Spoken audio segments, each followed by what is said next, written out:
I don't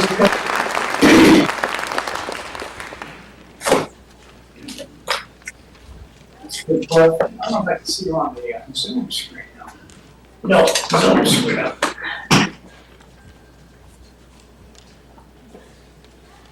Our next medley of the Muppets Christmas Carol medley features two soloists, Zach Hoyt and his mom, Andrea Hoyt. That's better. Hopefully, it's gonna be good.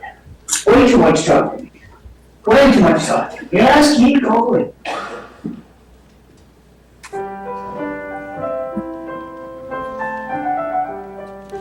Right. Magic in the air this evening, magic in the air. The world is at her best, you know, when people love and care. The promise of excitement is what the night will keep. After all, there's only one more sleep to... Wobbly sound.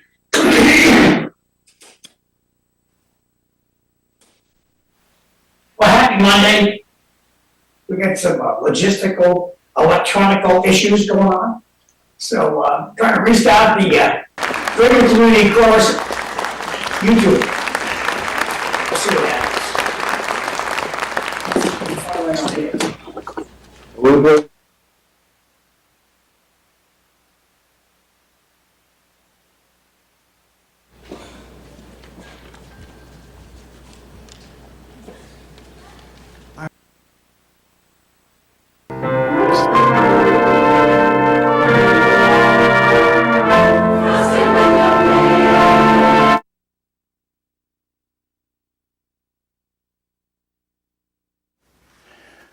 You're good to go. Good morning. I'm working on it. You're all better. Good morning, everyone. Welcome to the Dawn Patrol. I'm Cliff Krieger, your host. Somewhere out there on the internet is Mike Smith. We've talked to him, but he's having some technical difficulties. I'm expecting Fru to zoom in, and Eileen Delrossi, my co-host, I expect to show up any minute now. I'm gonna go start Facebook. All right. Weather actually wasn't bad. Driving in, the car said it was 53 degrees. It's going to 56. Winds south-southwest 10 to 15. The American flag, when I passed it back in back central, was not standing out, but it was straightening out once in a while. Chance of rain is 100%. Rainfall nearly 1/4 of an inch. Sunrise 7:15. Sunset 4:21. Humidity 83. UV 1 of 11. So not a lot. For the evening, mostly cloudy. Low of 37. Winds southwest 5 to 10 miles an hour. Humidity 76%. So, looking at history, back in 1066, which I think normally as Americans we associate with Norman conquest, there was the Granada Massacre on this day. A Muslim mob stormed the royal palace in Granada, crucified the Jewish vizier Joseph de Nagriela, and massacred most of the Jewish population of the city. That wasn't very friendly. In 1913, War of 1812, the British soldiers burned Buffalo, New York. So this is where I wish Mike had gotten back on, so he could talk about burning of Buffalo. Maybe we'll get back to it. 1853, the Gadsden Purchase. The United States buys land from Mexico to facilitate railroad building in the Southwest, the Southern Pacific. 1916, Russian mystic and advisor to the Tsar, Grigor Ivanovich Rasputin, is murdered by a loyalist group led by Prince Felix Yusupov. His frozen, partially trussed body was discovered in a Petrograd river 3 days later. Yes, Rasputin was thought to have disproportionate control over the Tsar and the Tsarina. In 1922, the Union of Soviet Socialist Republics is formed. 1972, Vietnam War, Operation Linebacker 2 ends. I was in Thailand by then, but I didn't get to participate. It was just winding down when I arrived. 2006, former president of Iraq, Saddam Hussein, was executed. I think that's a bad precedent, actually.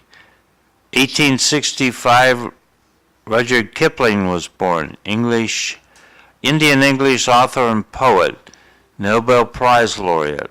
He died in 1936. In 1873, Al Smith was born, American lawyer and politician, 42nd governor of New York. He died in 1944. Ran for president, first Roman Catholic.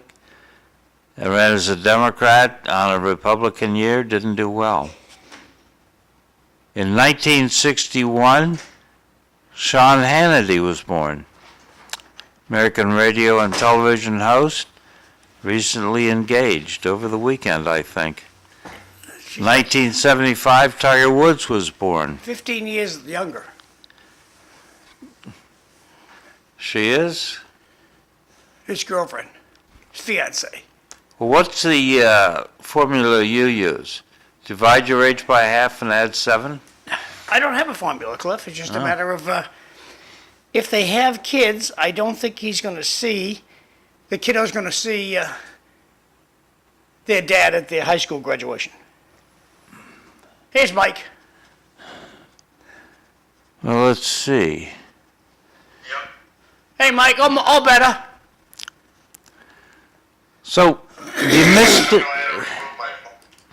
Oh, okay, all better. Beautiful, thank you. So, Mike, you missed it when I read in 1813 the British burned Buffalo. Did you know that? Yeah, I saw that. I was kind of shocked too. You also had a Smith in the news. Was he related to Mike? I don't know. Mike, are you related to Al Smith? I'm gonna probably have to call in on my phone again. Okay. For some reason the sound doesn't open here. Let me call you in just a second. Okay. In 1968, Trygve Lie, the Norwegian journalist, politician, first Secretary General of the United Nations, died. Today is Rizal Day in the Philippines, named after Any important people die over the weekend? John. I Read thought- the agenda. We just- get to that in a minute. Just asking a question. But yeah, Hal Lindsey died. Well, did you bring up Carter? He comes also in the agenda. Okay, I'll stop talking.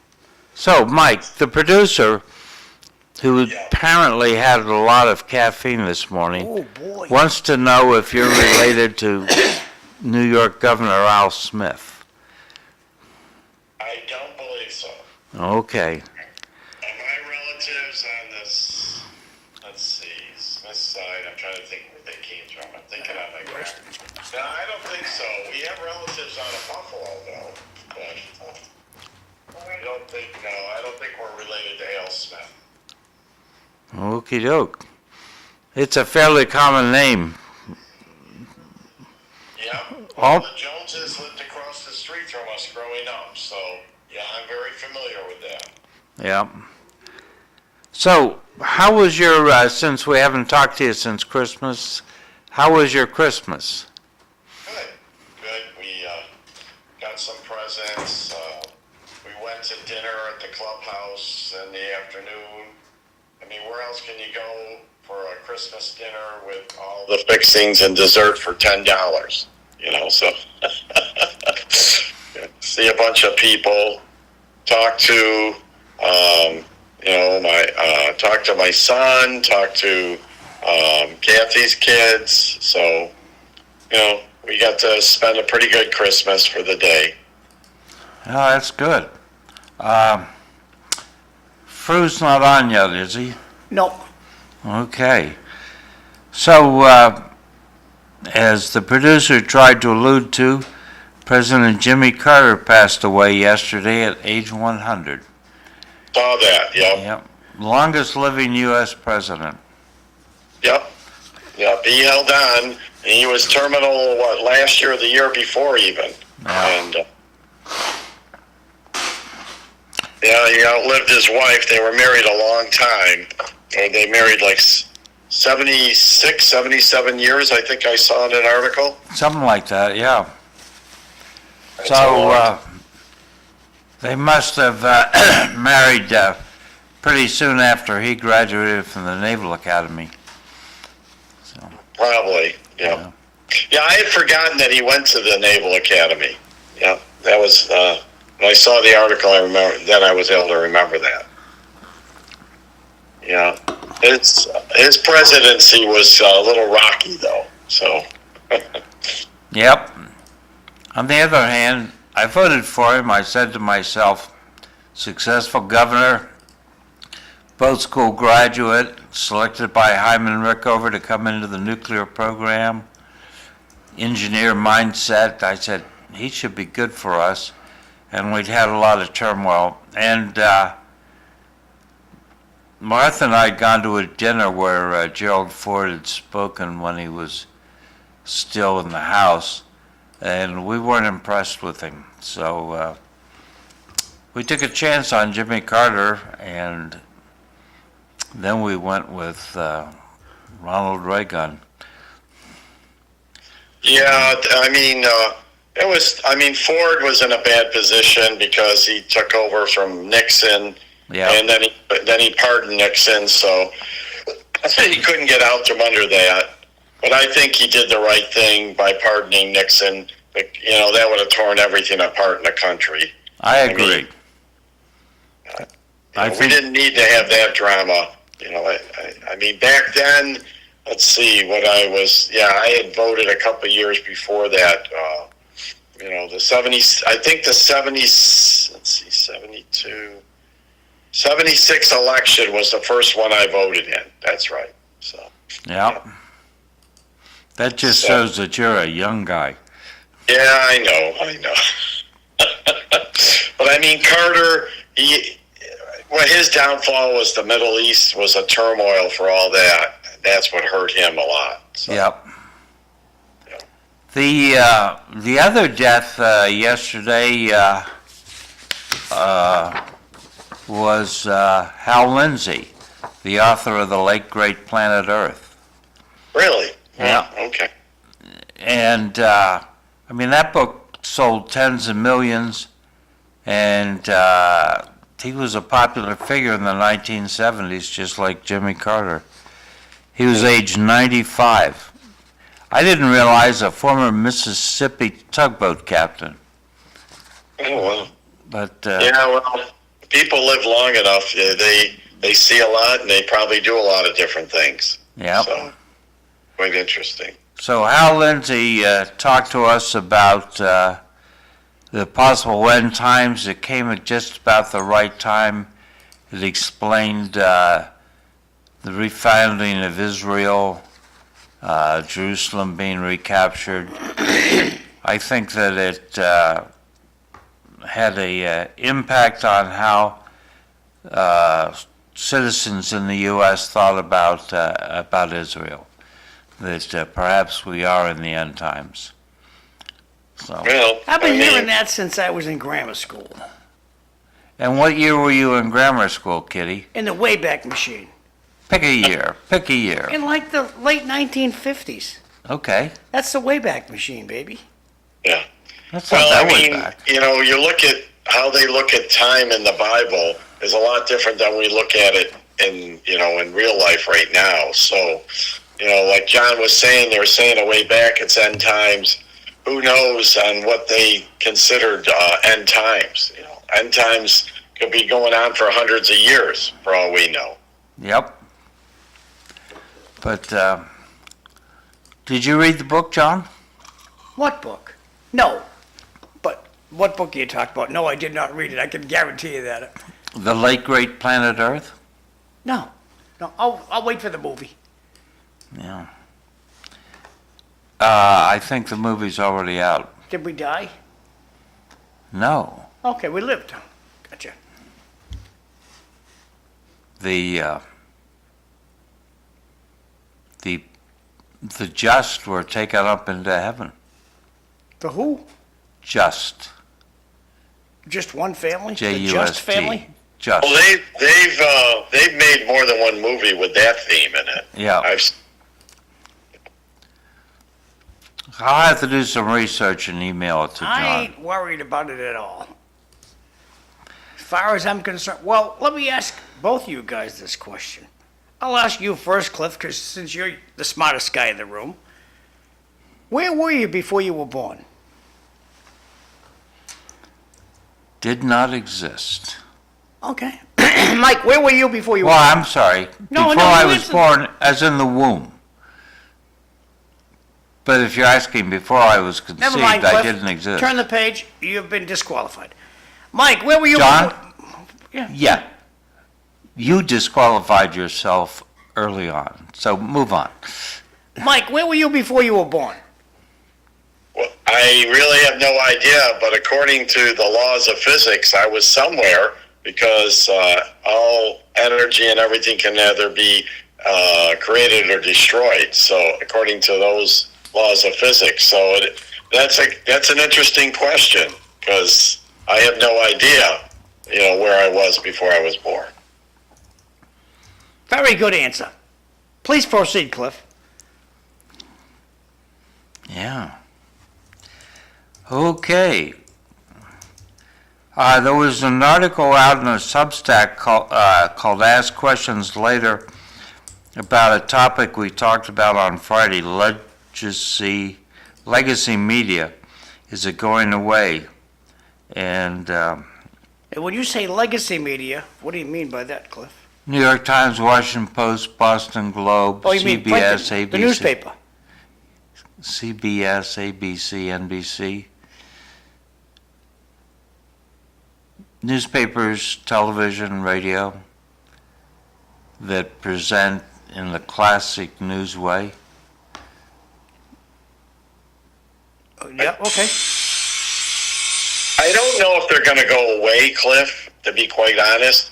I just think it's evolving on what the influence they have or how they're going to have to reach the public to get their message across. I would think that, the New York Times will still be here 10 years from now. It's just that they've evolved. They have an online issue now, way they do news. Maybe they'll be more split things up online to more regional instead of all national.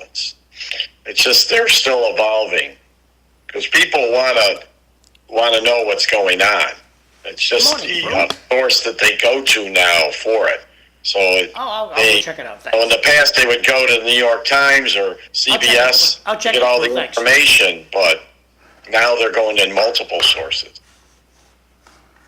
I found it interesting that a couple of New York Times reporters split from the New York Times and formed a new online newspaper called the Free Press.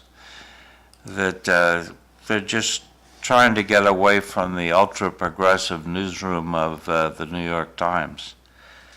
I worry that the papers have discredited themselves by becoming too much a progressive organization. Bruce here. Okay, Fru, how are you? I'm not sure if Fru's hearing me. Okay. So, Mike, can you talk to Fru? I don't know. I'm going to say hello to Fru. I haven't heard anything back from him yet. I'll text him. Breaking. I don't know if you are hearing me. Yeah, I hear you. Yes, I'm hearing you. Okay, boys. What I'd Yes. like you to do over this week is, everybody, update your phone on Zoom. Go into Zoom, look for updates on Zoom, and get the latest update into your device. All right, I'll do that. I'll do an Thank update you. on Zoom. And that was an issue when we had the Sonia. Cliff, I'm gonna call Fru. You want me to tell him something? They're using hands.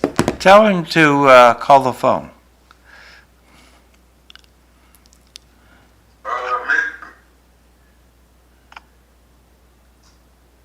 All right.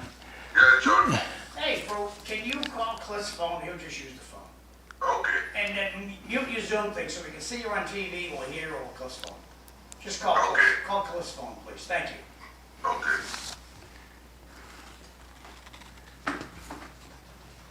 See, this is one of those situations where you see on international TV, we've lost our connectivity. Like, I'm watching this morning, I think it was Germany, news in Germany, and they're talking to this guy, and all of a sudden, he just can't hear the broadcast. And he says, we've lost Hi, Fru. our link to the guy, so. Yes, hi, Cliff. Okay, I think we got everybody now. I do.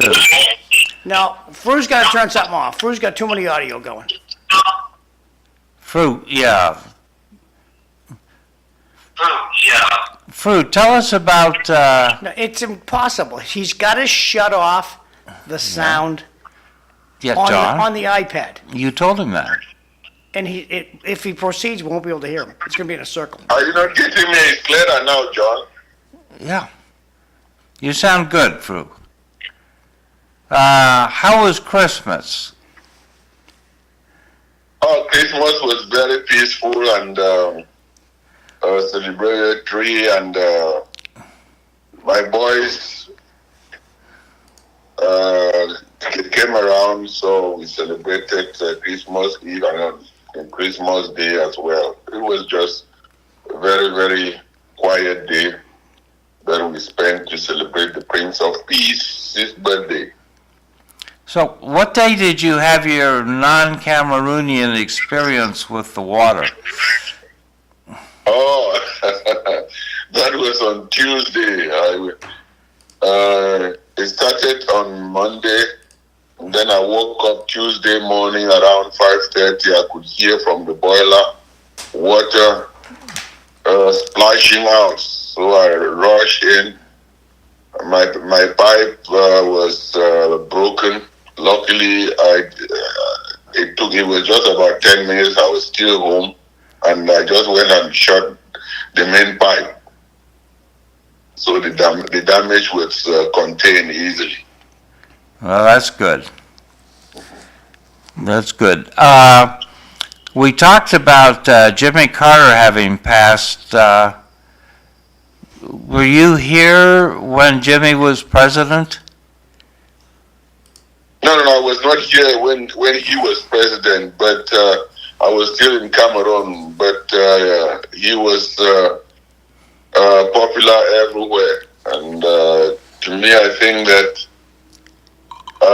a man and a legend is not known by his titles, but by his deeds, what he did to help mankind. I think he did a lot more to help mankind, and he's honored and respected for that around the world.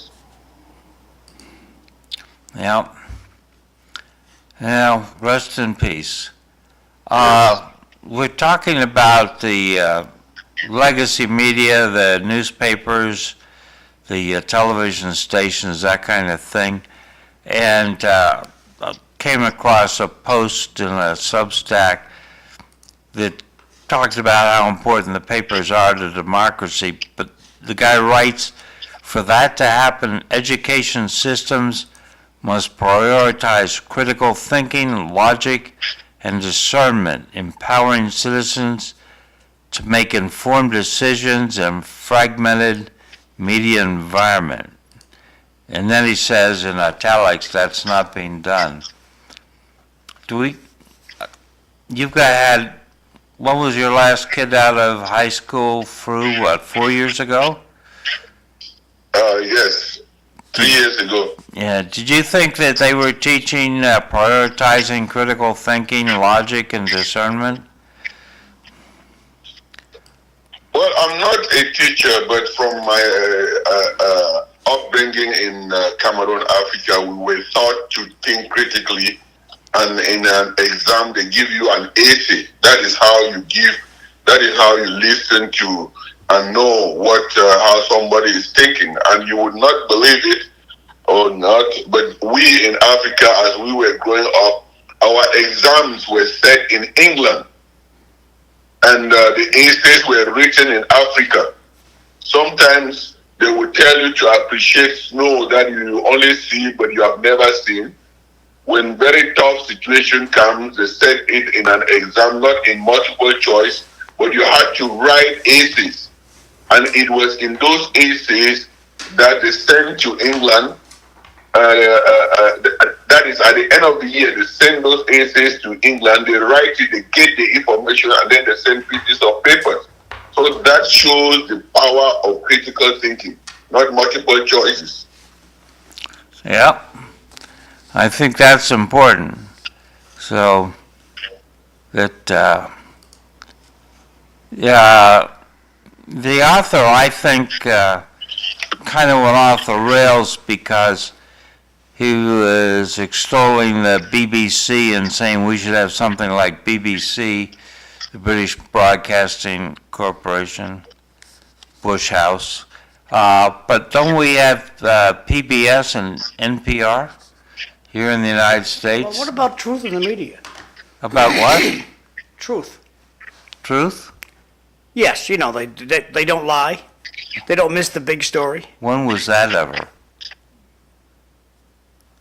I didn't process your question well. Would you repeat it?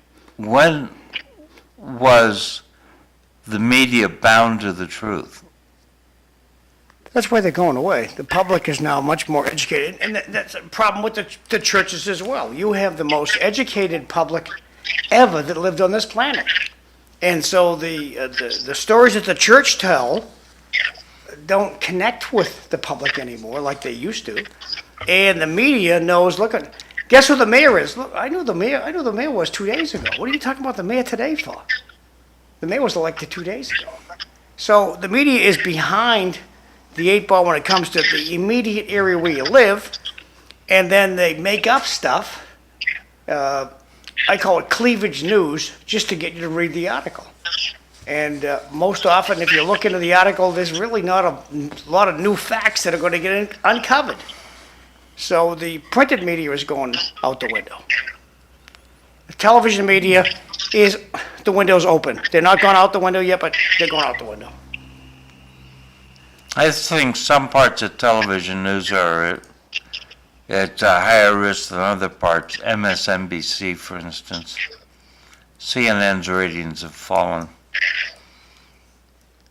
Well, Mike, what do you think? With just to say, I didn't catch all of that, because sometimes it drops out the sound. Can you just quick say that again, please? Yeah, John is talking about media being late and dishonest, and I mentioned that the media is struggling, printed, also the TV media, and that MSNBC, I think, is in trouble, and maybe CNN. Well, I mean, they're going to, I mean, I think that it's going to have to survive. They're going to have to be a lot leaner, and they're going to have to be a little bit more honest on their reporting for people to want to tune into them. Because I think a lot more people have gotten to the point that they won't look at certain news media because they feel it's biased.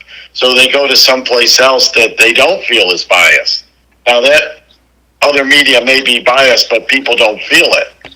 So they have to understand the public that's tuning into them, and they need to be a little bit more neutral.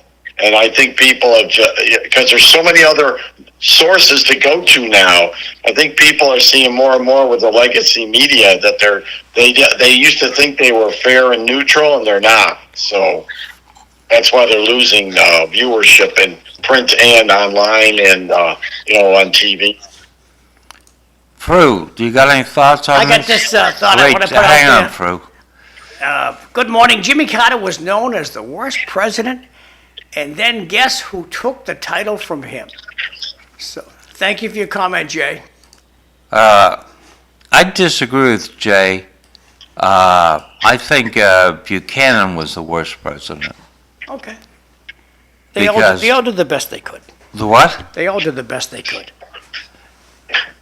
Yeah. What did we have after Buchanan? The Civil War. You weren't there, so all you know is the history. And as the late, great Tommy Byrne once put into my ear, the winners write the history. Now, The history is not truthful. It's just the story the winners wrote about it. Tommy misses a point, and that is that in academia, you have the newspaper, the first impression of history, then you have people writing history books, and then you have PhD candidates who go in and try and dispute the history books and come up with new history. So history evolves. But you see, the untrue history is written by the winners. And they grow, well, I read in the book, well, wait a second, you weren't there, so you're going to have to depend your knowledge on what did you learn from printed media. From the audience, another comment, the younger generation are not listening, watching the news. Why in the state is so small? Why in a state so small are there 6 news stations? Yeah, good point. Thank you for your comment.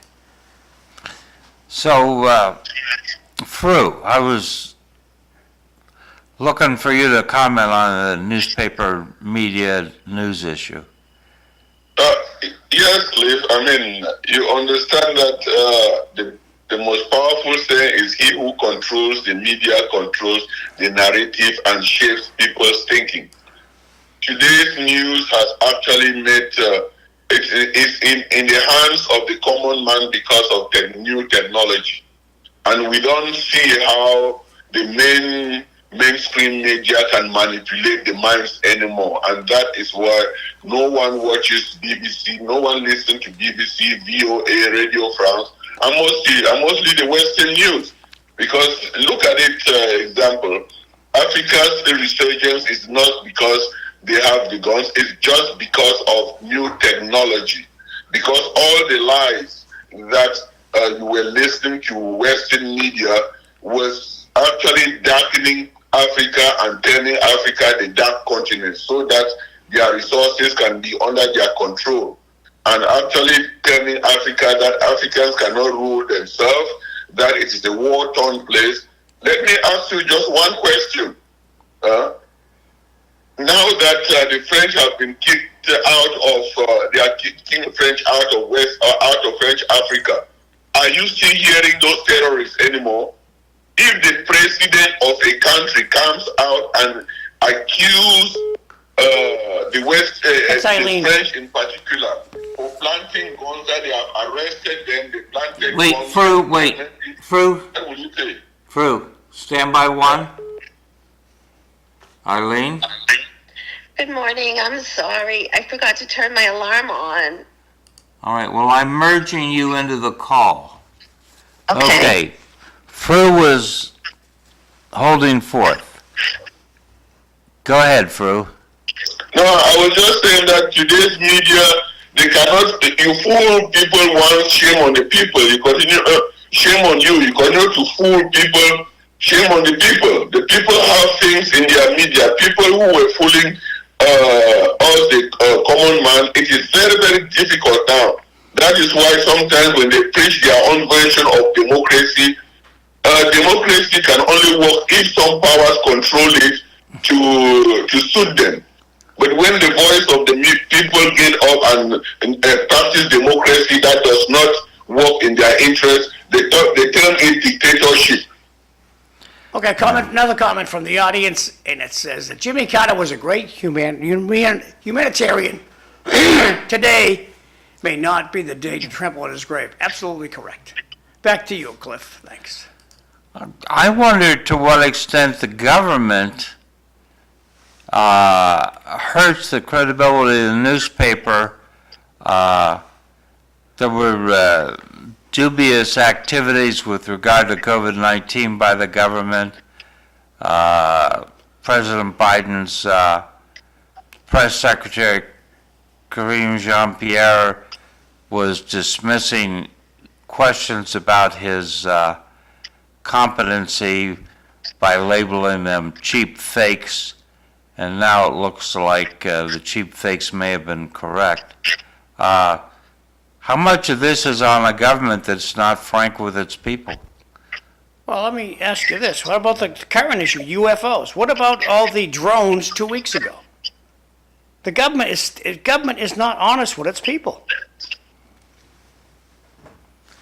Well, I take that the government is not honest with its people and say yes. On the other hand, the drone issue, On the drone issue, you can call Lori Trahan. She doesn't know what it is. I don't know what it is. You can call Elizabeth Warren. I don't know what it is. I think it's a non-issue. Really? Well, the government's in charge of protecting us. Tell us what it is. I think what we're seeing is that as people report the thing, other people start to look up who'd been ignoring it, and therefore the reports grow. As someone said, have you heard Elon Musk talk about it on X? No. I don't watch X. Yeah? I think you're missing the larger point, John. I'm sorry. I'm not as smart as you, Cliff. I try, but I fail. Yes. I would use the word trying. Thank you. Elon Musk has not been talking about it on X. Elon Musk doesn't get talked about enough. There's a guy who lives on a gigantic piece of land with all of his former wives. Yeah? That should be out in the public. That's a little strange, don't you think? Well, I it don't is know how out many in the times public. I knew that. I don't know how many times you've been married, but this guy's been married like 3 times, and all of his wives live on his ranch. Yeah? Unusual. Unusual. Okay. So, wrapping this up, Eileen, we haven't heard from you. I think she might have fallen back to sleep. No, I'm right here. I'm sorry. What were we talking about? The media. The The media. media.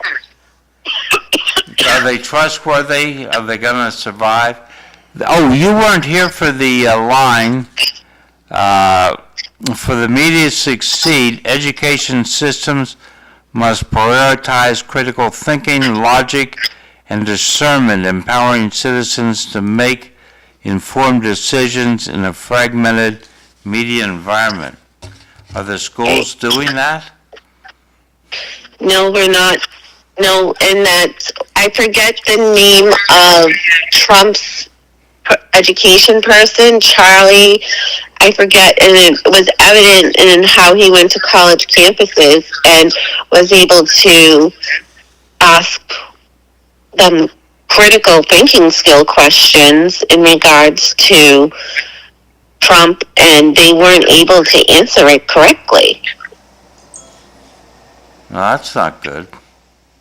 Yeah, have you seen those? No.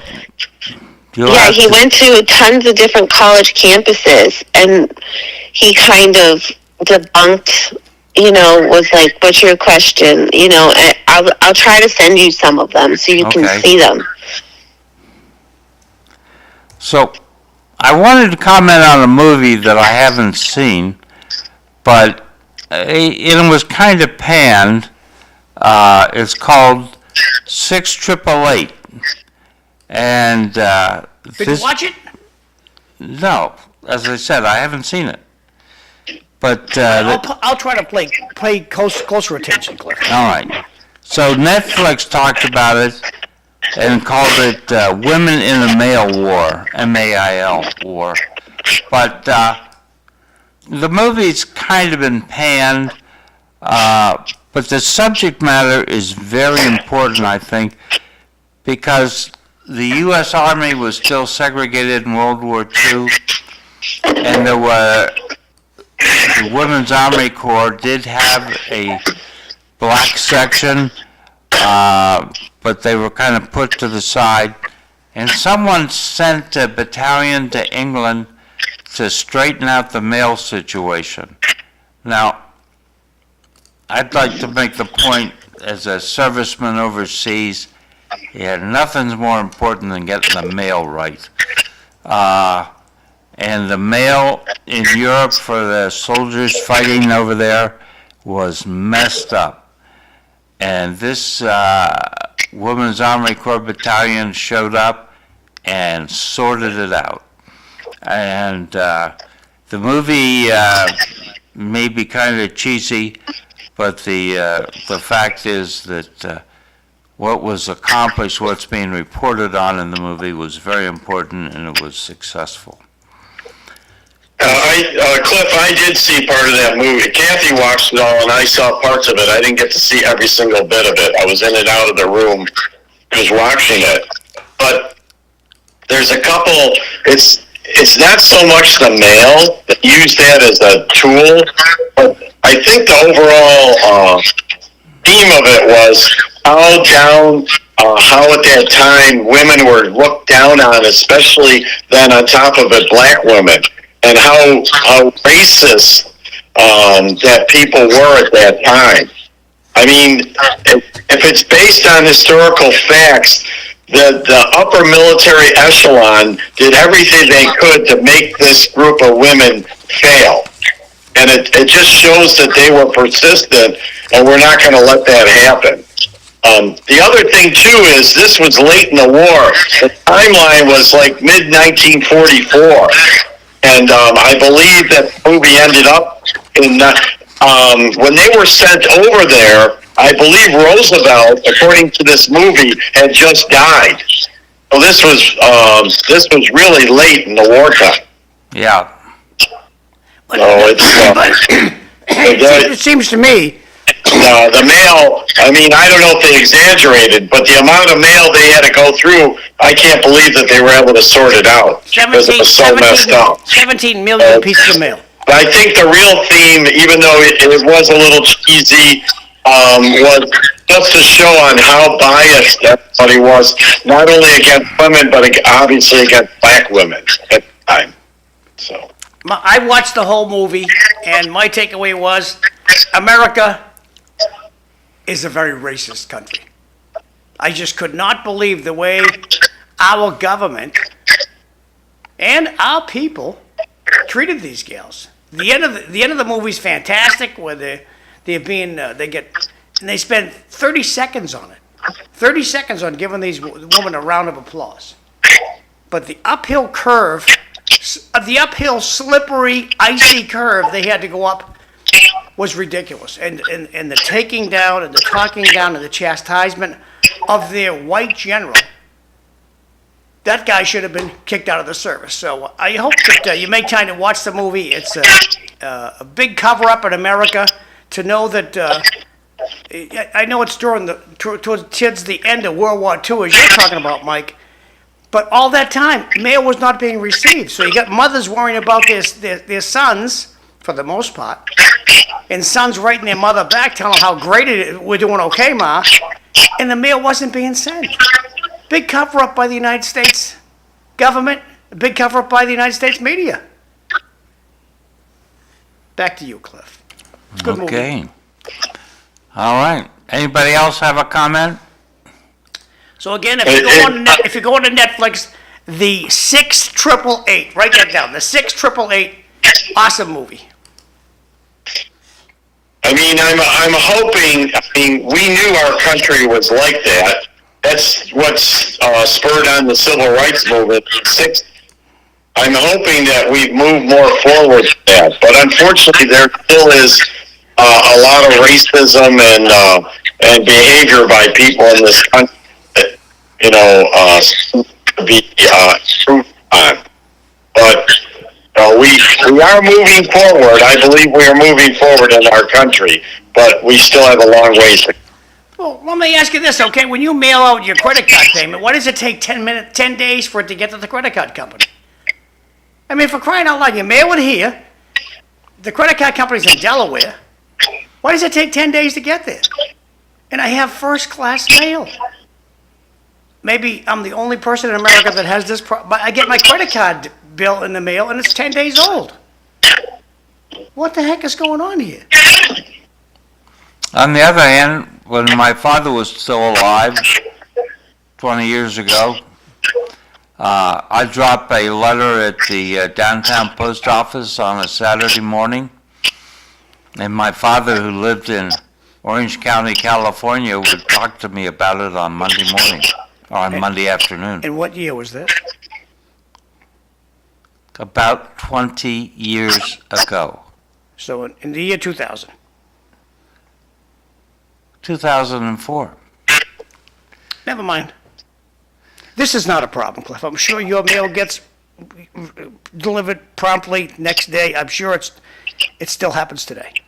Well, I know there are problems. The Merrifield Sorting Center in Virginia is way behind. So if your credit card passes through Merrifield on its way to Delaware, you're in trouble. Why is this?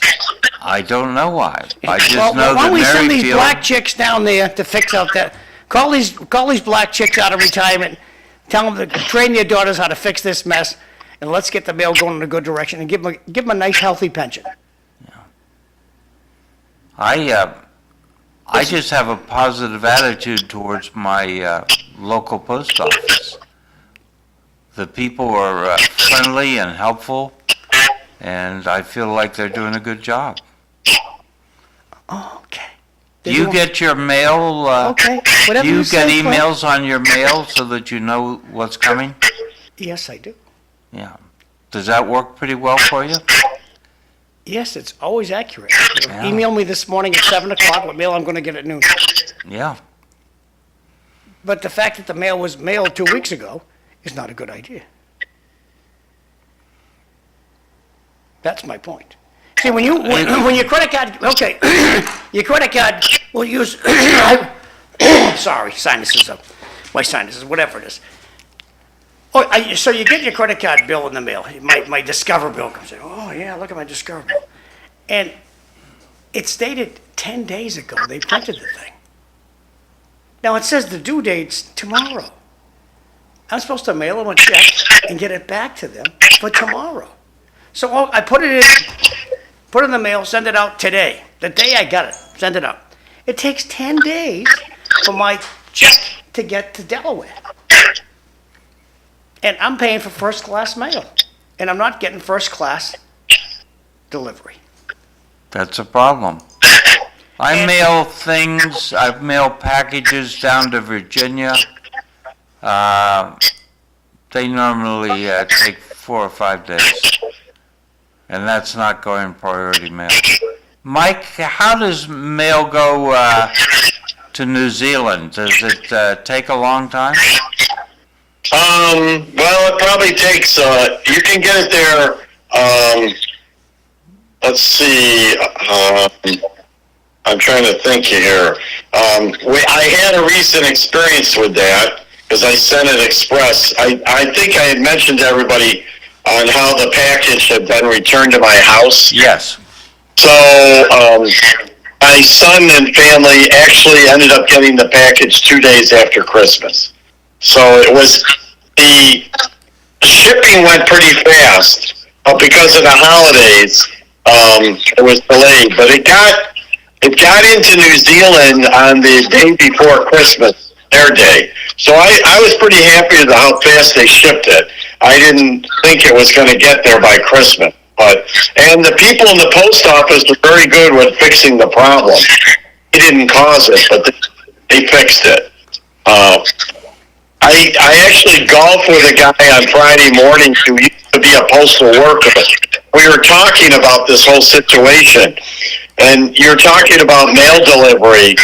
Compared to 20 years ago, it's much more efficient on how they sort the mail. Because he said that people who are delivering mail used to spend at least 3 or 4 hours working there in the morning, sorting everything. Where now with the barcodes and everything, they could be in there in an hour in the morning, back out delivering. And they track everything on how fast people deliver the mail, where it.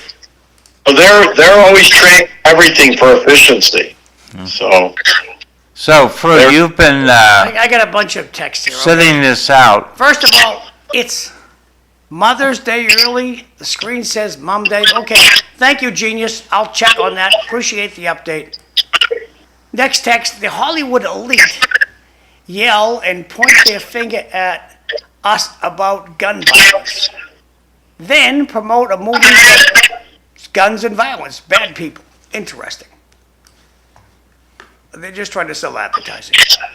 Next page, John, throughout history, mafias have always pretended to look out for its people. The American mafia is no different. And especially during COVID, the lies that came from the media and our local government was atrocious. Back to you, Cliff. Thank you. We got to do something about that audio source. Fru, you got any thoughts on the movie, The Post Office? Cliff, I didn't watch the movie, but I've been listening to the interesting conversation that, and I agree with what Mike said about that things are changing.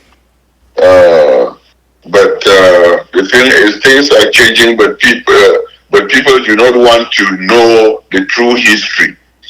And then, but they only want to know the history of the country if it is written by certain people.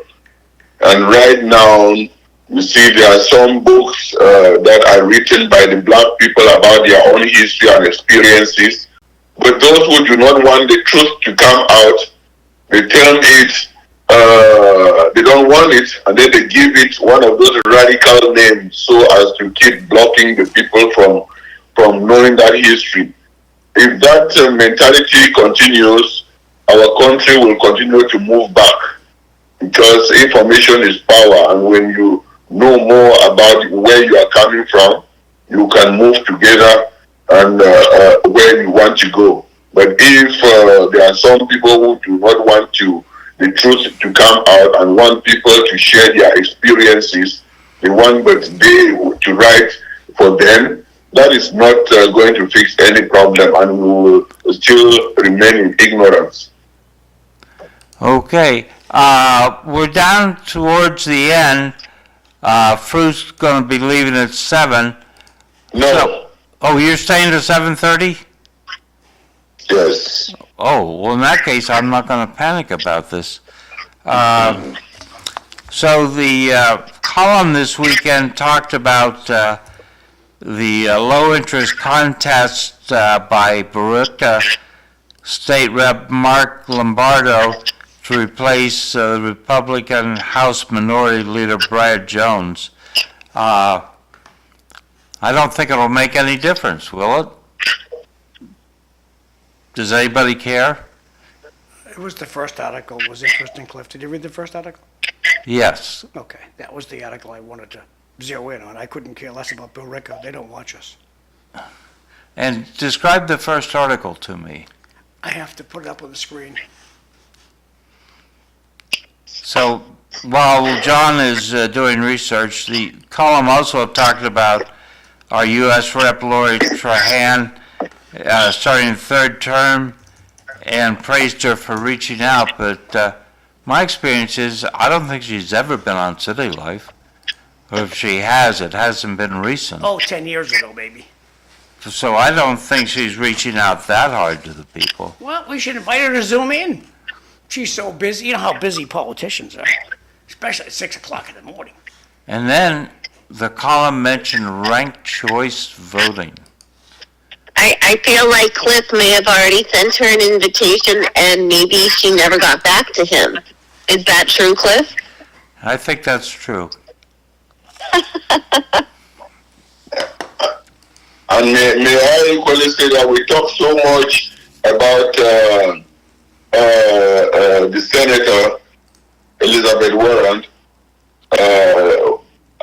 Could we also send an invitation for her to come on the air? Will do. Because I've heard sometimes it's not good to talk about some person in her absence, but let's equally take the courage and reach out. Here's part of the column from yesterday's Lowell Sun. And it talks about how the Republicans, they really don't have a machine. And it does talk about the Baricker fiasco. Yeah. And I found the article quite interesting and thought-provoking. And obviously you didn't, Cliff, so we can turn the page. But I thought Republicans Republicans don't have a machine at all. I thought it was thought-provoking. And I think that the Republicans are killing their youth before they can even stand up. Okay, let's take a second and talk about ranked choice voting. Terrible idea. And why's that? Because when I vote for Rita Mercia, that's who I vote for. But if we had ranked choice voting, we could probably eliminate the preliminary election here for Lowell city offices. Well, a preliminary election is a complete waste of taxpayers' money. And all it does is helps incumbents stay in office. No one gets elected on preliminary day. It just keeps the elected officials in office. I like sudden death. We only vote once. And to me, the example that I like to use, Cliff, is this. By the way, check out my favorite Christmas gift. I got a tie with all my grandkids' pictures on it. Really nice stuff. So thank you, my son Jack. I asked for this, and I got it at Happy Camper. With the way society is today, this is just never going to change. So let's say we eliminate the preliminary, and it's you running, and who's the current? You're the current city councilor, and I'm running against you in your district. No, who is the real current city councilor? Corey Belanger? Here, Yeah. it's Wayne Genest. Okay, so it's you, Wayne Janess, Greg, and your wife's running too, Ellen. So you got 4 people running. Yep. What if nobody gets 50%? Tough. It's the highest vote getter wins. You see, I think that doesn't represent the people. Oh. In most of the world, you get a runoff if you don't get 50%. But obviously, you don't buy Powerball because only one person wins. How is that fair? It's how the game is played, Cliff, and they want to, and officials want to change how the game is played. I like how we play the game today. So, Fru, in Cameroon, did you have to get 50% of the vote, or there was a runoff, or could you get elected with 45% of the vote? Well, Cliff, this would sound very interesting and funny. In Cameroon, we know the winner before we vote. Oh, that's not good. So your vote doesn't have any effect. That's through. That's even today. Yeah. Sad. So, Mike, you got any thoughts in 20 seconds? Well, I'll try to do it real quick. If I understand ranked voice voting is you don't get 50% somebody, then they drop the lowest one off, and then they use those votes towards the other 2 candidates. You don't have more people voting again. I'm not really happy with that because if people voted for a certain person, now they're technically voting for a different person. And I'm not too, I don't feel good about that. I think they should have a runoff and they should have a new vote. give people an opportunity to vote for the next person they would want. Okay.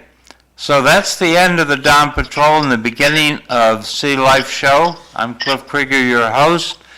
My co-host is Eileen Delrossi, who is phoning it in today. Eileen, how are you? Well, good. How is everybody? We're all doing pretty good, I think. And we got a wicked rainy day here in lovely Lowell, Massachusetts. Wickedly rainy, so stay in bed. Go back, if you can, go back to bed. And remind... John, I like your tie. Thank you, Fru. Okay, so we have zooming in Fru Nkimbeng, who will be with us for another half hour, which is good, and Mike Smith down in Florida. And since John has given us our weather report, we'll move on. No city council or school committee meetings this week. The License Commission will meet on Thursday. Well, we're going to back up to the column, Cliff. So tell us, I mean, you're a leader in the Republican Party. What do you say to the column's remarks about the Republican Party? Do you have any feedback? Or are you going to wait till Melanie comes and talk to her about it? No. Well, the column was not written by Melanie. Thank you for the correction. I know that's one of your hobbies. Please continue. Well, I cheated. I checked at the very bottom to see who wrote it. Well, I understand, but... And I've written to Melanie about it, so we'll see what she says. So you have no feedback for your audience today? Yeah, I do. So let's hear it. Good. Now that we can get to it. I think that the Republican Party in Massachusetts is in disarray. And I think that the Republican Party in Lowell has been allowed to just dissipate itself. The leadership of past years, from Joe McDonough to KMK. Has... Well, you were the leader too, weren't you? Yes. So when you were the leader, what problems did you have? Getting people to run for office. Not easy. You run for office, it's disappointing. You end up getting 20% of the vote. You spend a lot of time and effort, money. And your reward is knowing that you've challenged the other side. We don't, when was the last time we sent a Republican from Lowell to... I think it was Brad Morse. Was who? Bradford T. Morse. Who's that? His brother Bob Morse used to own the Morse Funeral Home up in the Highlands. Huh. Like in the What was this, 70s. 40 years ago? Yeah, 70s. In the 70s. 70s. I've lived here 30 years. I think he was Republican, but I don't remember. Yeah. I've lived here 30 years, and I don't think we've elected a Republican. I used to go and help his brother do funerals now and then. For some reason, the Zoom screen is frozen That's okay. with a big white dot. I still got it though. Working good on my end. So, Eileen, you got any thoughts? The Republicans are in disarray, right? If you say so, because you're in the Republican Party in Massachusetts, right? Yep. So I think you would know best. Why are you in disarray? Nobody has any faith that their efforts will pay off in any way. For instance, Ward 3 needs to be reorganized. I've had the paperwork in my kitchen for about 6 months. I just haven't pulled it out of the drawer and gotten to work with So it. you're talking about Belvedere? Yes.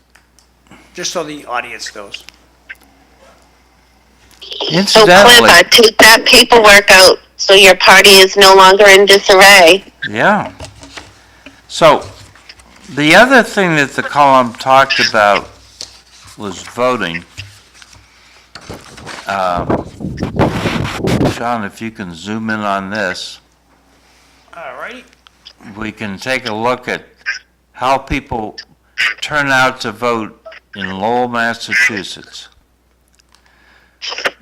That's it, baby. Whoops. Let me get rid of the graphics. And, you want me to zoom in more? Yeah. You notice that there's 3 precincts that are, well, there's actually 4 above 50%, 3 significantly above 50%, above 60%. 2 of them in Ward 3, Belvedere, and 1 way out there in Ward 8. So, but, and look, we've got 1, I'm sorry, I moved it, 1 precinct that's under 20% turnout. Now, it's my belief that politicians look at the turnout. If all of a sudden, this lowest one, the turnout went to 50%, I think the politicians would sit up and take notice. They'd want to know what's going on, because that would influence how the election goes. If you look at the at-large city councilors were elected by the Belvedere and Pawtucketville and the Highlands. Comment from the audience says, why is everyone shocked about the Republican? I think that's party, PA. Man, I gotta get a better. Read it again, please. Why is everyone shocked about the Republican PA? And I think it's party. Yeah. I'm not. I think that the movement, the genius movement's gonna be whoever can collective the independents in the city of Lowell will be victorious no matter what election they pick. If you can unite the independents to follow you as an independent, or unenrolled, that's the tattoo that the State House gave the independents in Massachusetts, and that's stuck in my craw and it's not gonna go away. Why is it stuck in your craw? Because we're independents, we're not unenrolled. Oh, But yes, you are Oh, unenrolled. yes, you are. I'm independent. Actually, I think independent is one way to be enrolled. If you enroll as independent. I just don't like that. So, to gather together all those people who are, as you would say, independent in Lowell to elect people, say to replace Lloyd Trahan and Ed Kennedy down at the State House, would mean that you would have to get people together to run get their signatures, to get them on the ballot, and then they'd have to go out and do advertising, they'd have to go out and knock doors, and what would that end up looking like? It's too A political party. it's too hard of a uphill curve for an independent to accomplish without plenty of assistance. A comment from the audience: the Republican Party has been on life support in Massachusetts for the last 10 years. Charlie Baker caused a tremendous amount of damage. Everything Baker touched turned to bull fertilizer. Interesting comment. Thank you. Okay. So, since it's the last show of the year, I thought we'd take a chance to talk about what do you see coming in 2025. I wrote down 6 things. I think there's a very good chance President Trump will be inaugurated, notwithstanding efforts to derail that. I think the Freedom Caucus of the Republican-controlled House of Representatives will thwart the ability of President Trump to implement his program. I think construction of the southern border wall will recommence. Illegal immigrants coming into the country will drop to about 65,000 a year.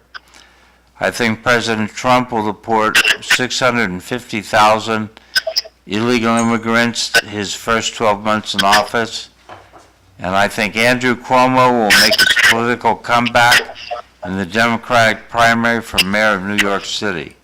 So those are my 6 predictions. Fru, you got any thoughts on what it's going to be like in 2025? I'm not good at predicting, but from past history, the only prediction that I can give is that America will not be at any new war, because the new president is not a war-time president. He showed that in his first term, and that is a history holds that he's only one of the few who is not been interested in gunboat diplomacy. And but I think that there will be a lot of turbulence in Africa coming from Europe and spearheaded by France, because of the Africans are kicking France and Europe out of their continent. The military, they are sending it back because they came there just to cause problems under the guise of maintaining peace. As the 3 countries have shown, France out of the Sahel, there's peace there, and the president of Niger openly accused France with evidence that he showed on the air. So I think Africa would be somehow in a very, very turbulent when as they are asserting their own independence, true independence. Comment from the audience. In 2025, there'll be less newcomers. Good point, Jay. Thank you. Back to you, Cliff. Okay, Mike, you're up. I believe that they're going to finally pass and reinstitute that Social Security taxes will not be taxed any longer. Social Security payments. They should have never changed that to begin with.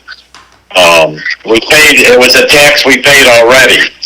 So I think they're going to finally pass that, which unfortunately is going to force them to look closer. One stretch goal for this year is the Bills will finally win the Super Bowl. So.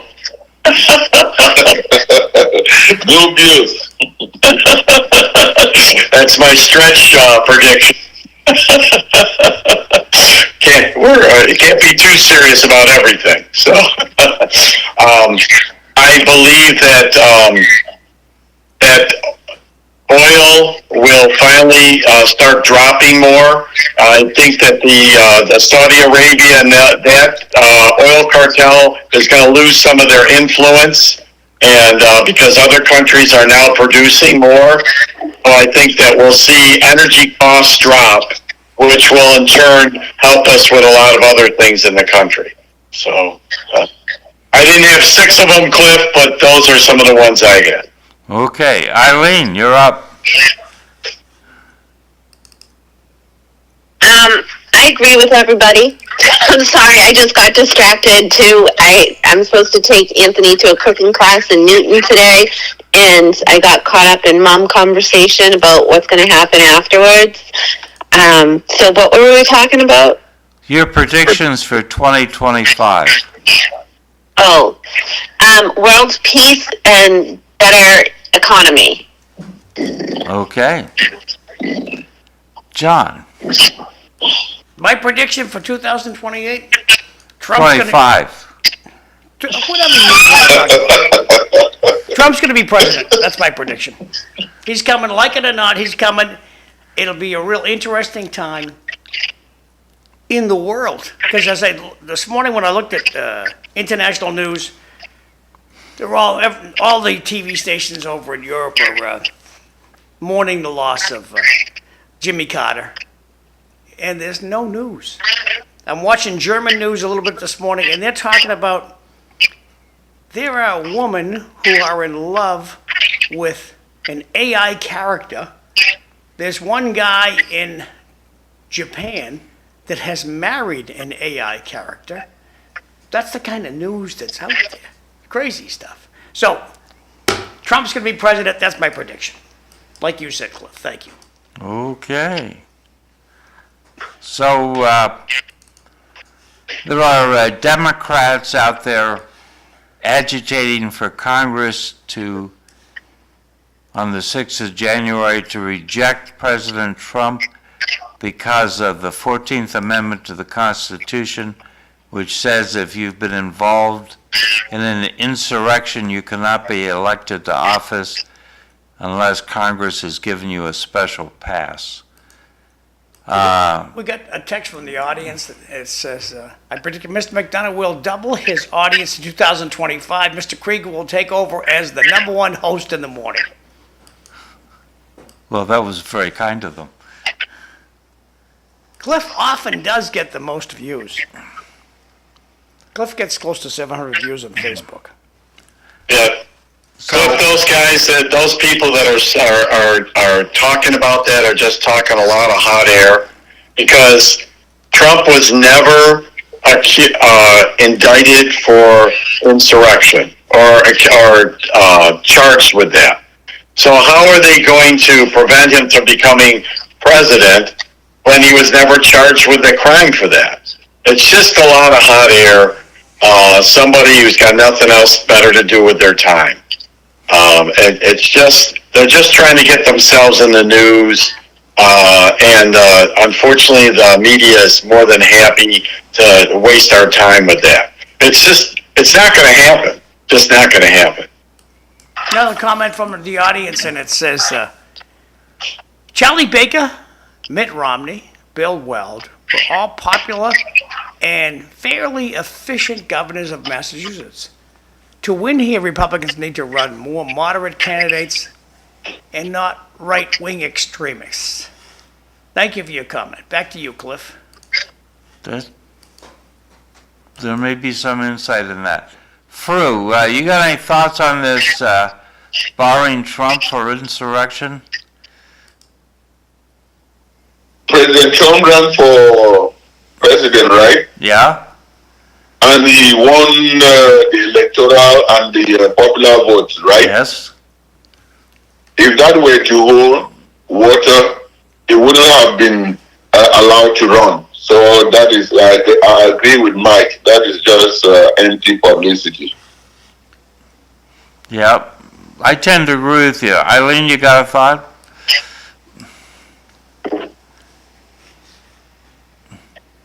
Eileen's off at cooking class. Oh, well. So, Sorry, I hit, instead of the mute button, I hit the speakerphone. I said I agree with what you guys are all saying. okay. John, do you want to make a comment? No, I'm happy camper. Okay. So, this probably goes to Mike. Governor Hochul signed a New York law that will charge $75 billion to oil, gas, and coal companies for climate change. And, of course, this is going to be paid by the consumers. It's just going to make it more expensive. But what do you think about this? What's going on in New York that Kathy Hochul's pushing this hoax? Oh, you talk about the Republican Party is in disarray in where you are in Massachusetts. I don't even know what's going on with the Republican Party in New York, because once they lost the Senate, the Democrats just went insane what they're doing in New York. And if they think a lot of people have moved out now, businesses are going to pull out in droves in New York. People better buy some warmer clothes, because they're not going to be able to even heat their house they do with this new law. Just total insanity what they're doing there. And I'm so disappointed in Hoka, who comes from Western New York, not New York City, that it's just total insanity. And the Democratic Party, the liberals and the left-wing people there are just, they know they've got complete power in New York, so they're running rampant. They don't seem to care about the effect on people. So until people vote differently, New York is just in decline. They're going to keep losing people. Businesses are not going to invest there. It's just total insanity. Okay. Anybody else have any thoughts on this issue? Otherwise, we can... Well, a comment from the audience, it's coming up is at the speed of my computer over here. And it says, New York City jumped the shark. The place is a dump. Thank you for your comment. Okay. So there was a poll out about the assassination of the United Healthcare CEO in New York City, that 41% of young voters find the killing acceptable. Is healthcare that bad that we're assassinating the people? While we're processing that, though, we have to get rid of this extra sound source. But I'm going to put this comment up from the audience, then we're going to figure out the sound source issue. New York is another Democratic state that's mismanaged. Okay, to Michael. Yeah. How many I couldn't hear it. You were breaking up. What was that exactly? I heard Democratic state. I'm hearing jibber jabber from different people. So would you mute your... is the iPad that you're using to look at, that we're on, whatever device you're using to put on Zoom, could you mute that? I thought I had muted it, so. Just double check. Then I'm going to move on to Fru. Wait a minute. Okay. I thought I had muted it. Okay. Is that better? Well, Yes. I don't know. I'm trying to figure it out. Now, Fru, you there, lad? Yes. Okay. The device that you're using for Zoom, would you mute that microphone, please? Yeah, I have mine muted, John. So I muted my phone. My phone is the only thing that's on is my phone. My computer, Okay. Whatever. everything is muted. Whatever you just did, we still got a second audio source. So, Because that noise is not coming from my side because I'm quiet here. I understand, but if you can hear us talking, it's coming back over somebody's microphone. So, Eileen, do you have anything else cooking besides your phone, or is that the only thing you got on? No, every time I just hear my name, I unmute my phone, so it's not an issue. All right, so what I'm going to ask you guys to do is when it's your turn to talk, unmute the phone. So just mute your phone, and when it's your turn to talk, then you can unmute your phone and talk. Going to try to get rid of it, because the secondary audio source is to the folks that are out there watching the show. It's confusing and it's disruptive in their train of thought. Okay. So we're talking about the assassination of the United Healthcare CEO in New York City, walking the streets one morning. And polling suggests that young people, not by a majority, but a pretty large minority, 41%, find the killing acceptable. Being an Can I say something on that? Sure. I think that it has to do with what you were saying about colleges. I mean, not colleges, but high school's not really teaching where we really are at now. They're teaching one skewed perspective, or a perspective that almost benefits whatever the teacher wants to portray. And it's unfortunate because then you see people taking it upon themselves and doing, killing a healthcare professional. Like, that should never be acceptable. 41% of people should never think that's acceptable. Okay.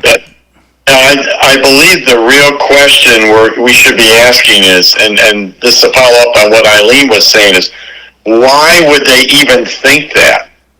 So what is their thought process that murdering somebody, because that's what it was murder, is acceptable? I don't believe murder is acceptable by any means. Well, I'm sorry, Mike, I cut you off. Please continue. Yeah. I was just about done, but I'm just saying that murder, for people to think that murder is okay, where do we go from there? If they're thinking murder of that person is okay, what else do they think is okay to murder someone? So that's the real question. Why would they even think that murder is okay? Comment from the audience, it says, New York is concerned about green spending. Then going to drop tons of confetti into the sewer system. That's from Jay. Good point. My point on this, that it's okay with execution, I think what America is telling corporate America is we're sick and tired of pulling up to an establishment and being disappointed. We're sick and tired of trying to communicate with corporate America, and you can't get anybody on the phone. And there was a little joke that came out on Facebook that I'm going to bring up today of the president of McDonald's. This is hypothetical. This is only a joke. President of McDonald's has come out and said he's going to fix the ice cream machine. And that because when you pull up to McDonald's, you want an ice cream, the machine's always busted. So I took that, and again, it was in fun that they brought it up, but corporate America, when you try to get corporate America on the phone to get something fixed, it's not happening. It's like Washington, they point to another person. It's this person's fault. It's not my problem. It's your problem, and call this guy. Fru, you got any thoughts on this? Unmute your phone. Cliff, if they did a sample, if they went and sampled and conducted their survey amongst less privileged youths, who killed this corporate person? Killing someone doesn't solve a problem. But this is a very privileged fellow who committed this atrocious act. If you are conducting a survey, you go to youths who probably do not have health care. Do you think that the outcome of your survey will be justified or will have any strength? If the person who killed this executive was someone who lacked, who didn't have, then he will be questioned. But it also shows that people who have everything at their disposal have have a lot of disregard for the lives of others. And knowing that whatever thing they do, they can be protected and that they are above the law, which is not what many of us experience, go through in life. Yeah, I think that you've got a very good point about the fact that the killer comes from a privileged position. I got two comments from the audience. All right, go ahead. I find it funny when the healthcare CEO was brutally shot in the back. The media didn't blame the gun. Interesting point. The next comment is, I just got here, so I don't know if you already talked about it. If Biden doesn't sign the Social Security Fairness Act, he will single-handedly destroy Democratic support from unions. That's from Drew Peacock. Thank you for your comment. Back to you, Cliff. Interesting angle. I think we talked about that. Mike brought that up, and he thinks it's going to pass. And well, if it doesn't pass, do you think that'll kill the Democratic Party? That's Drew's point. No, but it'll cause cracks. It'll damage it. I think. John, you talked about fixing the ice cream machine at McDonald's. On the lighter side of things, that's not factual, it's just brought up on Facebook, yes. John, you talked about fixing the ice cream machine at McDonald's. The most important step has been taken. Hey, mute your phone, guys. Mute your phone. McDonald's has been given the right to repair. Up until now, it had been proprietary and only the owner of the machine could repair it. Now McDonald's can have a private contract with someone local to fix it. Yeah. Yeah? McDonald's corporations have no intention of fixing anything. But since this guy, the CEO of the company, got murdered, executed, or whatever term I should be using, I'm sure I'll get corrected shortly, the corporate CEOs are paying attention. You're going to see their meetings be a lot less public. It's going to be a secret meeting in New York as for where they're meeting, or a secret meeting in Vegas. They're not going to publicize where they're meeting anymore. That's how they're going to retaliate. They're just going to pull back more into their bunker than they are now. Okay. So, Fru, I assume you're heading out to work, and thank you, and Happy New Year to you. Unmute.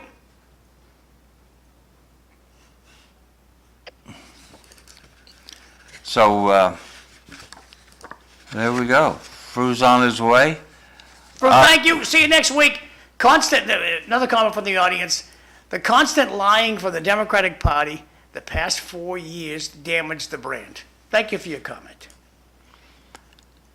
So, I saw an item about a week ago. Explosive demand growth puts more than half of North America at risk of electric blackouts. Simply put, our infrastructure is not being built fast enough to keep up with the rising demand. And this is from the North American Electric Reliability Corporation. Now, the person who wrote that article, would they resign if they're wrong? I don't think so. Okay. Would they be fired by their editor, though, if they were malicious? My friends Yes. who work for the electric company, National Grid, the system's in good order. It works fine. They fix what needs to get fixed. During the summer months, they replace a lot of stuff. And it's always going to be a work in progress with the power company. Always going to be that way. And whether this guy who has a big pencil that you found his ink was able to chastise the electric company, I think the electric company's doing quite well. When was the last time they shut the lights off at your house because we didn't have enough power? I can say never. Have they ever shut the power off at your house, Cliff, when they didn't have enough power? No, not that I know of. Okay, Mike, have they ever shut the power off at your house? Have they? Yeah, I mean, I've had, not in New York so much, but down in Florida, I've had things go on and off here and there. Because they didn't have enough power, or somebody hit a telephone pole? I've had power go off here without storms. You know, I've seen it happen. Is it because there's a lack of electricity, or somebody hit a telephone pole, or you don't know? Well, that I'm not sure. I think sometimes I think it's more around here because somebody hit a substation or did something. I don't think it's because there's no warnings of brownouts that I'm aware of or anything like that. Okay, I'm going to ask Eileen the same question. Eileen, have they ever shut your electricity off because they didn't have enough electricity? No, I have never heard of that. Then this clown who wrote the article, I would just disregard his articles from here on out. What about the Swedish minister who... Sweden? Do they still make those dirty movies? Swedish erotica? I have no idea, John. Okay. Listening to you. No, apparently not. Anyway... Well, you brought up Sweden. She is extremely unhappy with Germany because the price of electricity in Sweden, southern Sweden, has doubled because Germany is not producing enough electricity. And therefore, they're taking electricity from Sweden. Well, Sweden, stop making those dirty movies and make some power plants. Produce your own electricity, like the United States does. Why, if you're dependent on another customer, especially during winter, for your electricity, and they're not giving you enough, you need to create your own power plants. John? They're Yes. producing the electricity, and because of the European Union rules, it's being sucked into Germany. Oh, Oh, create more power plants. Yeah, I've enjoyed visiting Europe way too many times. They think ice is a premium. You ask for ice there, you get one melting ice. No, they don't give you a whole glass full like over here. They give you one ice cube. That's your ice. You go to your hotel room, you put it on. Oh, it's hot. It's humid. I gotta put the thing on. So you put the thing on 68, and the thermostat. A picture comes up of a guy laughing. It's never gonna get 68 in your room. It's gonna be humid the whole time. And that's Europe. They're way behind producing electricity. but you think we're doing okay and that the advent of AI doubling the demand for electricity in the United States is not an issue? Cliff, I went around the room asking everybody, have they ever shut your power off? I don't think it's a problem. My wife charges her electric car. Oh my God, like, how do you charge your car? You plug it into the wall like a dryer. AI. We got a big AI down the street, the old Prince Macaroni Company. I think they call it Morton or whatever they call it over on Moore Street. Gigantic facility, sucking down tons of electricity. My lights never blinked once. And it's gigantic AI over the old Prince Macaroni Company. So this is just hide under, like the weather forecasters. Today we're going to have hide under the bed rain. I don't believe there's an electrical problem, Cliff. Okay. We'll see in a year or so. Yes, In the meantime, let's do the announcements. there aren't any. There are no announcements? Nope. Because I'm, No I'm lunch? lazy. Hmm? Because I'm lazy. Oh. If you want to do the announcements, Cliff, it's 20 past we do the announcements. We're too late on the announcements. Ah, Hey, Netflix.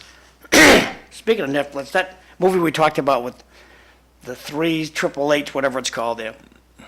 Do you do Netflix? probably not, no, why? Just wondering. Mike, you do Netflix? Yes. Seen anything good lately? Well, I did see part of that movie. I saw a new they just put on there a new John Von Dam movie we watched the other day. That was okay. Let's see, what else did we see on there? There was a new movie on recently called Carry On. That was pretty good. Oh, Carry On was awesome. Yeah. They're all action adventure movies I've been watching. So Yeah, the 6 888 was good. The Carry On was good. And we watched Two Guns last night. And fascinating stuff. Eileen, you watch Netflix? Yes, and one of the shows I got into on Netflix was The Resident. Resident. I think you told me about it. Yeah. But now I'm into another movie on Prime Video. It's a series. It's called Cross, and the doctor who runs New Amsterdam is the bad guy in it. So it's intriguing. He's an incredible actor. Yeah, I enjoy watching that. I've seen that series Cross. I think I've seen some of that. The other series that I saw recently on Netflix was Black Doves with Keira Knightley. That was really good. So We almost started to watch Black Doves. yeah, Black Doves is only 6 episodes. They are going to have another season of it. I thought it was well done. Well, also Yellowstone on Paramount. Yellowstone, good stuff. So there's a lot of good stuff on TV. Back over to Cliff. So Cross, this is not Alex Cross, this is a different Cross? Right, Alex Cross. Alex Cross. Yeah. Yeah, I've seen that one, and yeah, it's a little different than the movies. A little bit different. Oh, I didn't even know there was a movie about it. Yeah, he's had some movies with Alex Cross. Different, I've read the different books. I movie. haven't seen the movie. Morgan Freeman's been in it. There's a bunch of different people who played Alex Cross. So. Yeah. Yeah, I've read the books. I haven't seen the movie, I don't think. Where did you say the Cross movies were? Prime Video. Okay. And another one I've heard is really good is Lioness. I'm not sure if that's on Netflix, but everybody I've heard that has gotten into that is like attached to their screen. Okay. So, as you can see on the wide shot of the table here, we have a Hanukkah menorah, and we've got most of the lights lit. Tomorrow's the last day. No, 2nd January. All righty, whatever you want. I don't care. So, I looked up this morning how many candles I should be lit, and there's only one left, Cliff. okay. That's why I said last day, but okay, never mind. So, there's a musical out there by a group called the Maccabees. It's all about the nace, and nace is a Hebrew word for miracle. So, I think the whole story of Hanukkah and the Maccabean War before Hanukkah is right up the American alley because it's about a fight for freedom. In the case of the Maccabeans, they were fighting for the freedom to worship as they wanted to. They beat the Greeks, which was good for them, and they got their religious freedom for quite a while. So. I got two comments from the audience. I'm gonna put them on screen in a second. Here we go. And it says, Netflix is getting into the NFL games. Very true. Very true. That was goofed. We talked about this a little bit over Christmas with my son Jack. And first time around they did a basketball game or a football game. And the football game got buffered out, and way too many viewers, so Netflix fixed it, and as far as I know, all the broadcasts of the football games and basketball games on Netflix went off flawlessly. Next comment, why doesn't Cliff acknowledge, this is from Carla Miller, why doesn't Cliff acknowledge that I ran for state senate in the 1st Middlesex district and got 30% of the vote? That's from Carla Miller. I acknowledge it. And 30% puts her well ahead of everyone else that's run, because we tend to run about 20 to 22%. So Carla did better than average. Carla's going to be coming on the show soon, and I'm going to ask her, when she does come, what ingredients have to happen with the Republican Party to make it more successful? And why don't both parties ignore the independent voter? Do they ignore the independent voter, or do they try and appeal to the independent voter? I don't think they try to appeal to the independent voter. It's party first, party first. This business of lockstep, mostly with the Democrats. The poor Republicans don't have enough Republicans to really do anything. But the Democrats, it's lockstep. We gotta win, and if we don't win, we're gonna be sore losers. But if they don't get the independent voters, how are they going to win?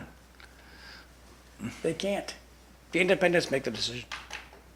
So they have to appeal to the independents, who tend to be leaning Democrat in Massachusetts. Well, I understand what you told me. But, yeah, Carla fought the good fight and did well, but Well, I'll look up the She date, didn't but win. I know she's, I contacted her, asked her if she wanted to be in, and she's coming in, so That's- okay. sooner rather than later. I'll look that up, thanks. So, the Washington Post had a headline, Trump is coming for the executive branch. he seems motivated by retribution rather than efficiency. I don't know, does that make sense to you? That It's the sore losers. The sore losers are bellyaching already about a president that's not even in place yet. And they're so happy that poor Jimmy Carter went to heaven so they can grab as much media time as they possibly can. Sad to say, that's what my Democratic friends, that's going to really screw up Trump's inauguration. They should have his funeral the day before the inauguration. There's so much hatred out there. And the Democrats are sore losers. Well, I read that lawyers, upper-level lawyers in the Department of Justice are circulating their resumes amongst big law firms looking to bail out. Carla Miller is coming Tuesday, January 28th, 2025. That's when Carla's coming back in. That'll be good. Yeah. Eileen, do you think that Trump's all about retribution? No, I don't think so. Retribution, no, because I think the Democrats know that also, and I think that's why they got out ahead of Trump's claiming that he's going to look for retribution, especially with Hunter, and was like, we don't know what the next years are going to bring, and, he's not right. I think people are trying to direct the narrative towards that, but I don't think he is. He wants world peace. He has 4 children himself. He knows a parent's pain, so I don't think so. I think he wants to move on, make the economy better, and truly make America better than it has been. Well, Mike, you got any thoughts on this? Trump likes to say a lot of things, and it gets people talking. He's always trying to make a deal or trying to figure out a way to get things started. So, I mean, as far as retribution, I mean, I don't think that that's going to happen. His retribution, I agree with what he says, is going to be making everything successful in the country. He's not going to make the same mistakes he made when he went into office the first time. He's hiring a lot of outsiders because he knows hiring the politicians, he's not going to get anything done. The other people got nothing to lose. They're not trying to get elected. They don't need the money. They don't need, to have all the other things that politicians are looking for.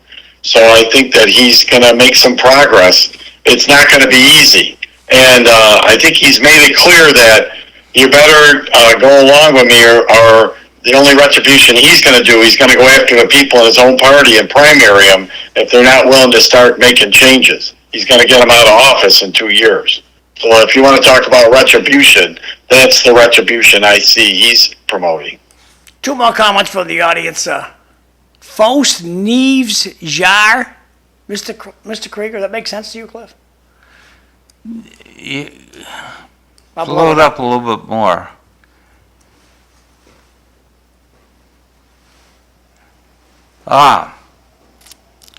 Well, that sounds to me like he's wishing me a Happy New Year. All righty. And thank you for that.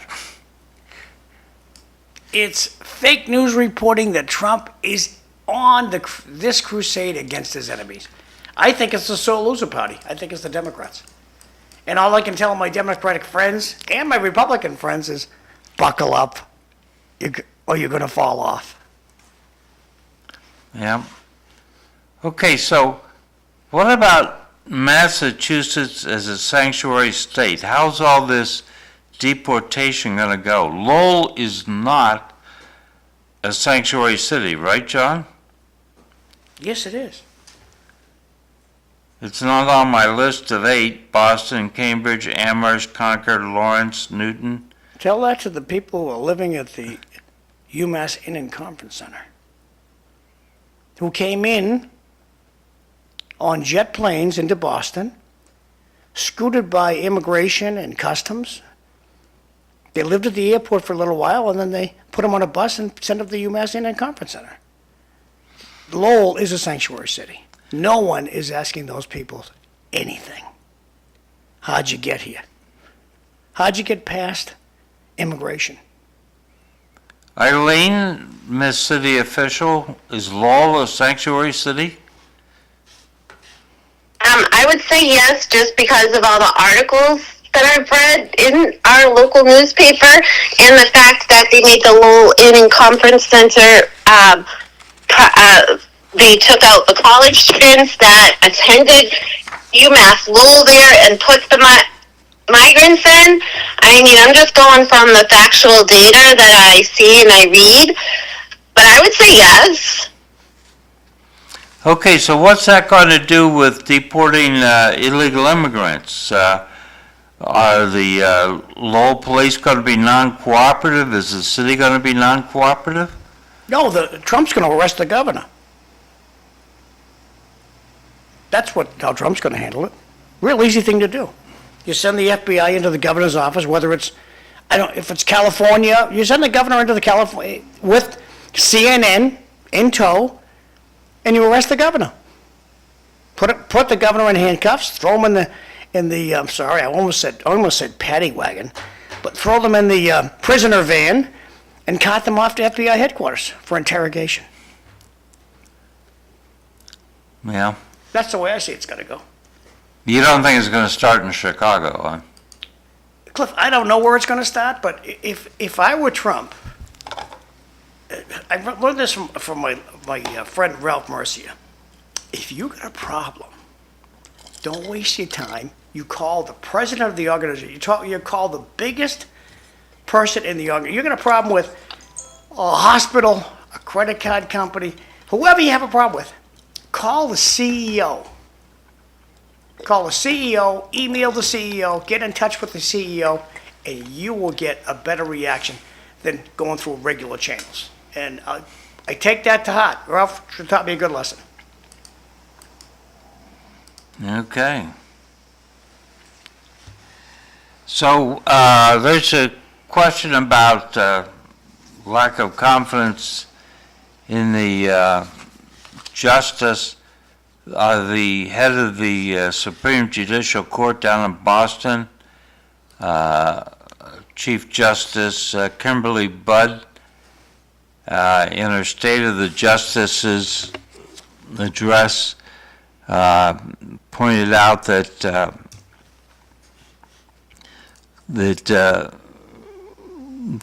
justice is very well has declined from 62% to 46% in the last 10 years.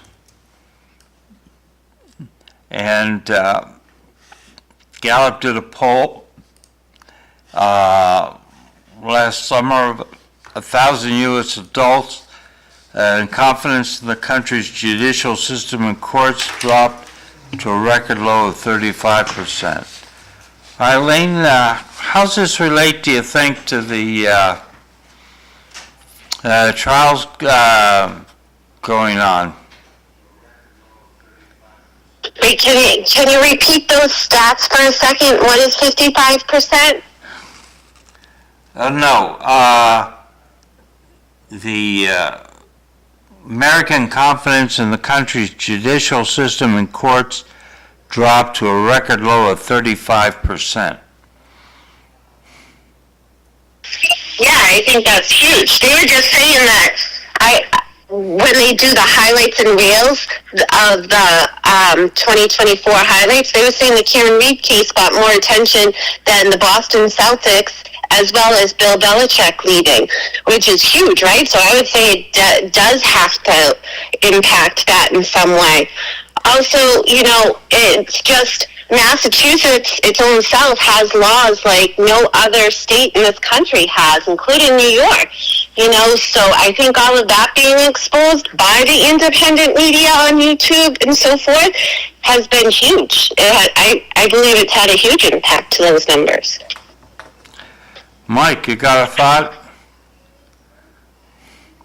I'm just going to let Eileen talk on those numbers for now. Okay. So Eileen, one of the things that I keep seeing thrown up about lack of confidence was the Supreme Court's Dodds decision that overthrew Roe versus Wade and returned abortion to the states. But yet, the number of abortions being performed in the United States is up, right? Yes. So, how did Dodds impact abortion? If we're getting more I don't know or less. if it has, but also at the same time, there's been more abortion fatalities over time, unfortunately, where women dying from trying to sneak around. So I don't know what the correlation is there, but that's something I think is important to pay attention to. Yeah. Do you have any numbers on that? I don't, because I was not prepared for you today, Cliff. I was not prepared as I should have been. Oh, well, that's not good. Okay, I apologize. So, Eileen, what do you plan on doing for New Year's Eve? Well, I don't know. I hope to be in bed before the ball drops. Is that sad? No, it's not bad. Not at your age. Okay, that makes me feel. Wow. How about you, Mike? What's going on in Florida for New Year's? We are going to Daytona with another couple for a New Year's Eve party. We've booked at the Hilton on the beach in Daytona. So we're going to be there. They're going to have, we're staying a package. We stay overnight, get breakfast the next morning. At night, you got hors d'oeuvres and some drinks and dinner and a band included. So we won't be going to sleep before the ball drops. Okay. A comment from the audience. Great show today. Happy New Year to the panel. Back over Thank to you, you. Cliff. Okay, John, what do you got planned for New Year's? I celebrate with the Western Europeans. I celebrate with the people in Portugal and Ireland and England at 6 p.m. I see. Are you going to be doing it here or up in Hampton Beach? I'll be doing it here and hoping to go to Hampton Beach next weekend. Hoping to. We'll see. Okay, I think we're probably going to be packing it. Well, no. My wife never gets to sleep before midnight, and I'm usually up until 11:30. So we'll probably be up for most of New Year's. 3,000 pounds of confetti are going to be dropped in Times Square. I'm glad it's not all soggy and stuck together. That would not be good. I got a text coming from the audience. It Okay. says, Cliff, can you turn around and let me know if it looks like Gettysburg on the Common this morning? That's from Drew Peacock.